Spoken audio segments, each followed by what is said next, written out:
What's going on, guys? Hope everyone had a good weekend and a good Monday, good start to the week. I figured I would do a few more items in today's video because it was a pretty good weekend for me. So I think this is 15 items. It's not everything I sold, but it's just 15 items that I wanted to show you. This first item is a women's Minnetonka.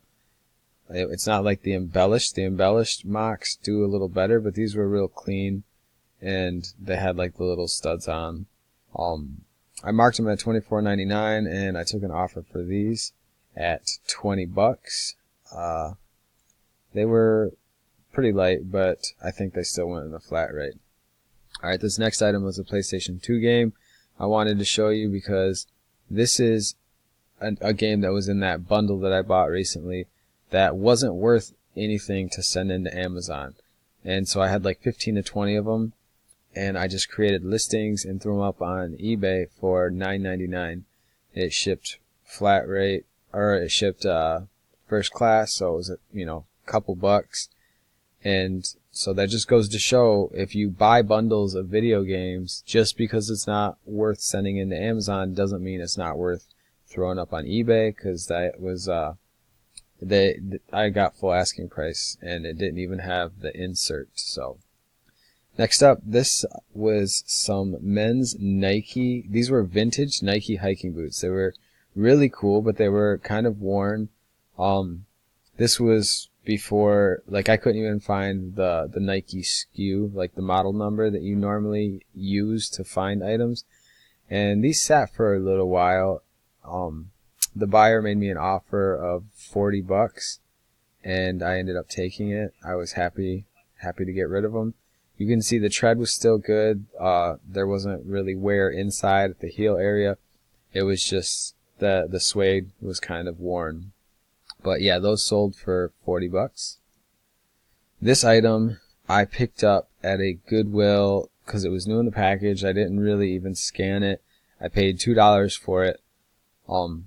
And then I got home planning to send it to Amazon, but it was restricted, and it was either restricted or slow moving, so I didn't.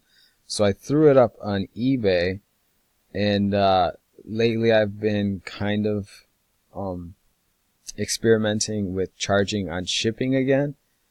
And so I took an offer for like $12, but it also had, I think I had calculated shipping, because I got like another $12 for shipping, and it didn't cost me that much. So I think I figured it out. I made like 15 or 16 bucks on that, and that's cool. It was easy to ship.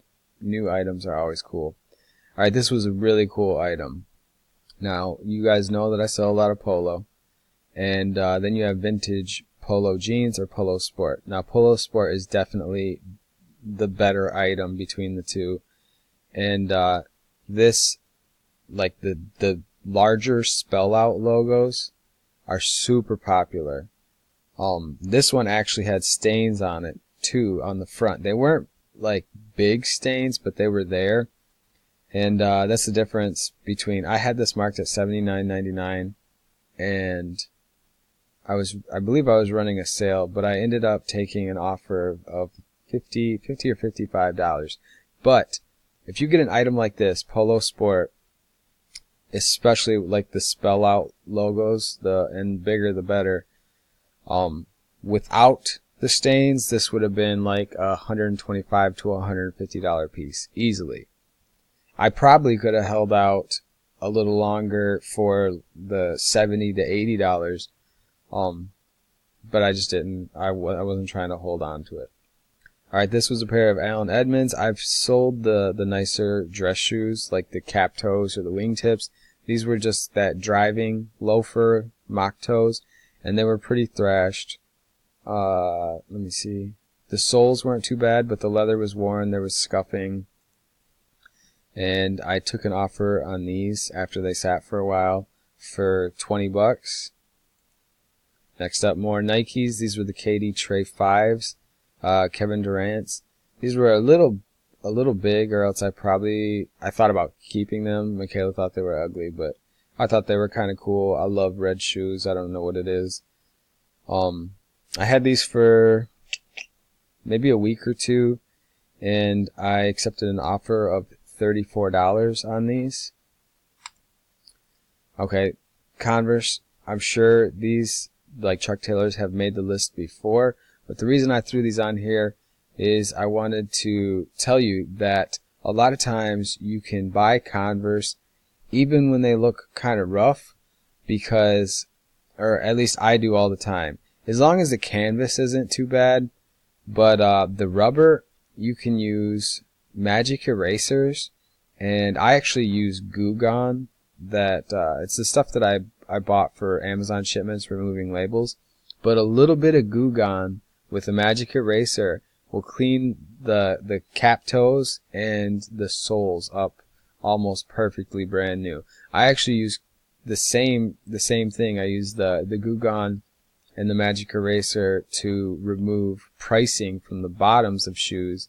It works good with the silver pen that they use, or with the Sharpies. So, alright, this was a men's North Face. This was a large. I didn't keep it. I almost didn't buy it because if you look close right here on the North Face logo, that was actually a different color. That was white. And it was peeling, so like half of the logo was peeling. And I noticed that it had a darker gray underneath it, so I actually just took it and peeled it all off, and it just looks like a gray on gray logo. So I thought it looked a lot better like that. And I think that I accepted an offer for about $25 on this one. Okay, Clarks. I sell Clarks all the time. I sell a lot of women's Clarks Bendables, and all the versions. Now the desert boots are old school. Like, these are classics. They've been around for a while. Even though these look kind of worn, it's more like the style and the color, that desert sand looking color. The sole it's like a weird gum sole, but you can see inside there's not much wear on there. And the bottom, these went for $35, I believe, and they sold within a week. This was another cool item. I love finding vintage sportswear, especially when it's baseball jerseys that aren't baseball teams. I sold a Pistons jersey that was similar. It was a starter's Pistons jersey. That went for $70 or $80. This one sat a bit longer, but it went for, I believe this one went full price. This one actually did go for $39.99, and it shipped first class. Alright, Johnston and Murphy. I sell these a lot too. Normally it's the black cap toe or wingtips, so I thought that these would do well. They're a bit more modern look. They have the longer, slightly, like, not a pointed toe, but not as round as a capped toe. These went, I had them at $29.99, and I was running a sale 20% off, as you can see, and those went for $23.99. They were in pretty good shape. Alright, this is a brand that I learned through reselling. Actually, my stepbrother's wife, actually my stepbrother and his wife are both into cowboy stuff and horses. And Ariat is a brand that goes along with that. And these are a bit flashier. The leather didn't feel really nice. Actually, they may have been synthetic. And it's not your typical sole that you would see on a cowboy boot. This was like a rubber foam. So they were a lot lighter. And I thought that they would either do really well or they would do horribly. And they sat for probably about a month, but they did end up going for $39.99. This is an item that if you are in the green room or if you watch Bonafide Hustler, he recently had a video about shoes and bike parts. And the LG Ergo Airs I picked up.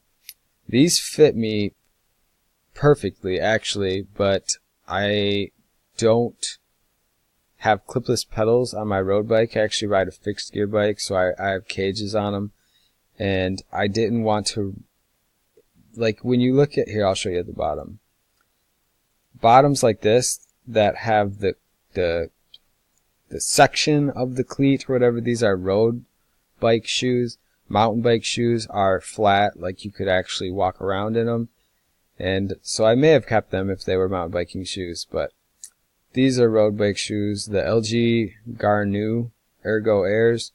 They went for $39.99. Unfortunately, I'm still waiting for this buyer to pay for them, so I think an unpaid case has actually been open. We'll see about that though. And the last item is these women's Merrell Chameleon waterproof boots. These were super nice. I probably could have got more for these. They were in like mint condition with the Vibram sole. It's anything with a Vibram sole typically is probably going to do well. It's just they put them on a lot of sportswear like hiking shoes and stuff like that. And I may have been able to hold out longer, but I'm a quick flipper type of hustler. Like, I like to move stuff quick. I don't have a ton of room. I don't really want to sit on it. And I think I actually took an offer for these for $32 to $34, but they only sat for a week or two. So that's 15 items that sold this weekend. I hope you guys had a good weekend. I'm thinking about doing a similar video composed of smaller items, you know, things that sold of like that $8 to $12 range, because I typically love those sales. It's usually pieces of clothing and they go first class, and you know, selling the smaller items will they add up, and they'll give you a better day. It's like the difference between like $100 day and a $200 day, or a $200 day and a $400 day. So if you are already going to be thrifting, if you're already going to be listing and shipping, it's worth it to pick up these items. So if you guys are interested in that, in like the smaller items that supplement the bigger ones, let me know. Maybe I'll try making a video this week.